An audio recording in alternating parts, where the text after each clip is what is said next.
Hey welcome to my channel guys. तो आज के वीडियो में हम बात करने वाले हैं बुलेट के 4 स्ट्रोक्स के बारे में। आपको तो पता ही है कि बुलेट जो है ये 4 स्ट्रोक इंजन बाइक है। तो गाइस ये 4 स्ट्रोक्स कौन से होते हैं, आज मैं आपको समझाऊंगा कि बुलेट के 4 स्ट्रोक्स कौन कौन से होते हैं और वो कैसे ऑपरेट होते हैं। तो गाइस आपको तो पता है कि बुलेट का जो इंजन है ये 4 स्ट्रोक एयर कूल्ड इंजन है। तो गाइस चलिए बात करते हैं बुलेट के 4 स्ट्रोक्स के बारे में। बुलेट के स्ट्रोक्स की अगर बात करूँ तो सबसे पहला जो स्ट्रोक होता है वो होता है सक्शन स्ट्रोक या फिर उसे हम इनटेक स्ट्रोक भी कहते हैं। अगर दूसरे स्ट्रोक की बात करूँ तो वो होता है कंप्रेशन स्ट्रोक। थर्ड वाला स्ट्रोक की अगर बात करूँ तो वो होता है एक्सपांशन और पावर स्ट्रोक भी कहते हैं हम उसे। और फोर्थ वाला जो स्ट्रोक होता है वो होता है एग्जॉस्ट स्ट्रोक। तो गाइस अगर मैं फर्स्ट स्ट्रोक जो होता है उसकी बात करूं यानी कि सक्शन स्ट्रोक या फिर उसे लोग इनटेक स्ट्रोक भी कहते हैं। तो गाइस सक्शन स्ट्रोक के टाइम पर क्या होता है कि पिस्टन अपना जो होता है वो टॉप मोस्ट पोजीशन पर होता है, उसे हम टीडीसी कहते हैं। तो गाइस सक्शन स्ट्रोक में क्या होता है कि सबसे पहले यहाँ पर जो आपका इनलेट वॉल है वो खुलता है और आपका जो पिस्टन है बाइक का वो नीचे जाते जाते जो एयर फिल मिक्सर जो होता है वो कंबशन चेंबर में सक करता है। तो गाइस इसी की वजह से इस स्ट्रोक को सक्शन स्ट्रोक भी कहते हैं। तो सक्शन स्ट्रोक में क्या होता है कि एयर फिल का जो मिक्सर है वो जो आपका कंबशन चेंबर है उसमें पूरी तरीके से भर जाता है और वो नेक्स्ट स्ट्रोक के लिए रेडी हो जाता है। अगर मैं नेक्स्ट स्ट्रोक की बात करूँ तो वो आता है आपका कंप्रेशन स्ट्रोक। तो गाइस दूसरा स्ट्रोक आता है आपका कंप्रेशन स्ट्रोक। कंप्रेशन स्ट्रोक में क्या होता है कि आपका जो एयर फिल मिक्सर जो कंबशन चेंबर में आया होता है उसे कंप्रेस किया जाता है इग्नाइट करने के लिए।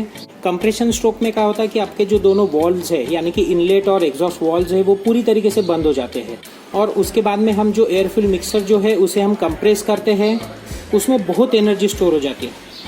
तो गाइस कंप्रेशन स्ट्रोक में हम क्या करते हैं कि जो दोनों वॉल्व्स है आपका जो इनलेट और एग्जॉस्ट वॉल्व है उसे हम पूरी तरीके से बंद कर देते हैं। उसकी वजह से क्या होता है कि जो एयर फिल मिक्सर जो होता है उसे कंप्रेस करते हैं तो उसमें बहुत ज़्यादा एनर्जी स्टोर हो जाती है जो आपके पिस्टन को हाई फोर्स से नीचे पुश करती है। तो गाइज अगर मैं थर्ड यानी कि एक्सपांशन और हम उसे पावर स्ट्रोक भी कहते हैं उसके बारे में बात करूँ तो एक्सपांशन या फिर पावर स्ट्रोक में पिस्टन जो होता है वो हाई फोर्स से नीचे पुश किया जाता है। तो गाइज ये पॉसिबल होता है आपके बाइक के जो कंबशन चेंबर में होता है उसके इग्निशन की वजह से।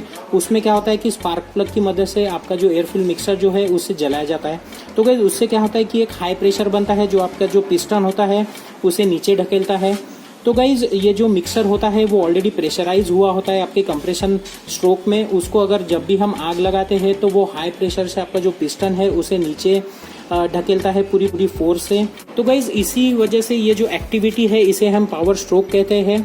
तो गाइज अगर मैं लास्ट स्ट्रोक यानी कि एग्जॉस्ट स्ट्रोक की बात करूँ तो ये जो एयर फिल मिक्सर जो जलता है उसमें जो गैसेस क्रिएट होते हैं वो गैसेस हम एग्जॉस्ट के थ्रू बाहर निकालते हैं। तो गाइज इस वे में आपके जो इंजन है इसके 4 स्ट्रोक्स चलते हैं। आपका सबसे पहले जो एयर फिल मिक्सर है वो कंबशन चेंबर में सक्शन स्ट्रोक में आता है, उसके बाद उसे कंप्रेस किया जाता है।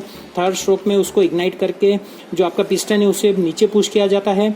और फोर्थ स्ट्रोक जो होता है जिसमें वो जो आपके गैसेस बनते हैं जलने के बाद में उसको आप एग्जॉस्ट के थ्रू बाहर निकालते हैं। तो गाइज ये था एक शॉर्ट वीडियो 4 स्ट्रोक्स के बारे में। अभी पिस्टन का टॉपिक निकला ही है तो मैं बता दूं आपकी जो बुलेट है उसका जो स्ट्रोक लेंथ है वो बाकी की बाइक से ज़्यादा है। इसीलिए जब भी ये पिस्टन की मूवमेंट होती है ऊपर नीचे तो आपकी जो बाइक है उसमें एक स्पेसिफिक आवाज़ निकलती है। तो गाइज आप लोगों को बहुत लोगों को सवाल होगी कि बुलेट की आवाज़ डुक डुक क्यों होती है।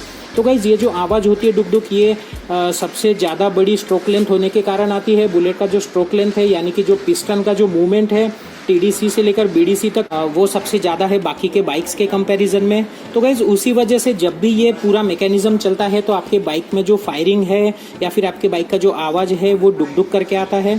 तो आई होप गाइज मेरा ये वीडियो आपको यूजफुल लगा होगा। Please like and subscribe my channel. मैं आपके लिए नए नए वीडियोज़ बनाते रहूँगा। Thank you.